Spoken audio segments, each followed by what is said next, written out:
Hello, I'm Amara Jones, and welcome to Caffeine TV, your daily video news brief. Here to take you through 3 headline numbers in just 3 minutes, giving you a different take on everything from housing policy to the Real Housewives. The first number up today is 5 million, and that's how many people who are here without documents in the United States who could remain in the country if President Obama signs an executive order on immigration, as is expected in the next couple of weeks, and that's reported in today's New York Times. Now, some people are freaking out and saying that it'll be the fall of the republic if he does so, but all it would basically do is allow children and their parents and long-time farm workers to remain here in the country without being harassed and without worry. Now, Republicans have said that if he does so, that they'll shut down the government because, it worked so well last time, and have labeled his action executive amnesty. But they seem to forget that amnesty is as old as American apple pie, that at the end of the Civil War, 600,000 Confederate soldiers went home instead of being hung for treason under a blanket amnesty issued by President Abraham Lincoln. But I guess for them, that's ancient history. But for far too many,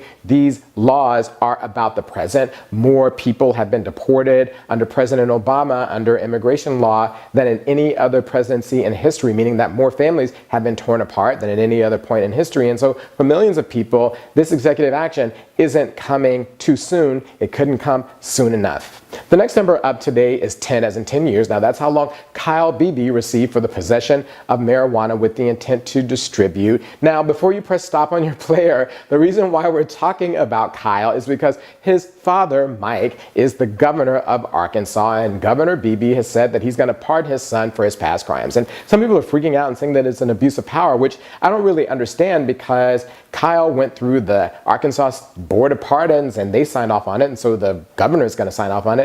And Governor Beebe has a record of pardoning almost 1,000 people for non-violent crimes.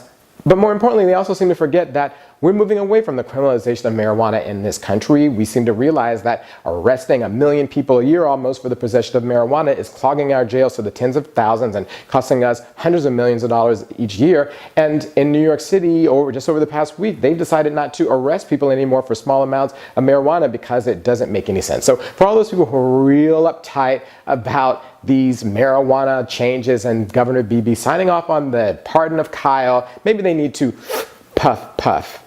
The next number up today is 90, as in 90 minutes. Now, that's the length of an upcoming musical based upon the Dynasty television show being produced by the family that will start out in Las Vegas with the hopes that it will end up on Broadway. Yep, that's right. The most homophobic family in America is producing a piece associated with the gayest art form in America. Now, you might remember that Phil Robertson, the head of the Duck Dynasty clan, was in GQ sounding off about how homosexuality is akin to bestiality and anti-biblical, but those beliefs aren't stopping him from making that paper and empire building. Well, a couple of months ago, I speculated about the fact, or not speculated, but detailed this study that says that half of all straight men are interested in having their back door explored. And I said at the time that that meant that half of the Robertson clan men were interested in learning more about their back door in the bedroom. So maybe this Broadway musical is just a giant excuse to experiment.